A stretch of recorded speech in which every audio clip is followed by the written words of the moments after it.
The moment you get injured, your career is over.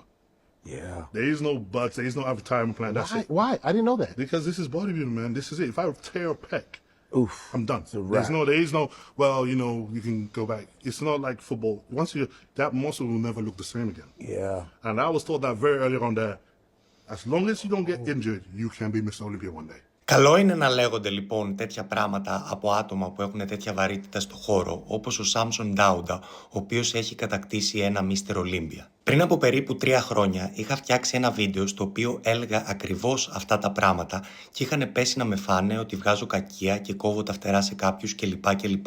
Όμως η αλήθεια είναι ότι το bodybuilding είναι κάτι πολύ παραπάνω από το να έχεις μυϊκή μάζα και να βγάζεις μια καλή φόρμα στους αγώνες. Όταν κάνεις αγωνιστικό bodybuilding μετράει το γενικό σύνολο, που σημαίνει ότι αν έχεις τραυματιστεί σοβαρά και έχεις αποκτήσει μια δυσμορφία σε έναν μυ σου, αυτό μετράει αρνητικά στους αγώνες. Επίσης, το ότι δεν μπορείς να προπονηθείς το 100% σου μετά από έναν σοβαρό τραυματισμό σημαίνει ότι θα αποκτήσεις και κάποιες ασυμμετρίες στο σώμα σου, που αυτό σημαίνει ότι χαλάει η γενική εικόνα σου και η συμμετρία.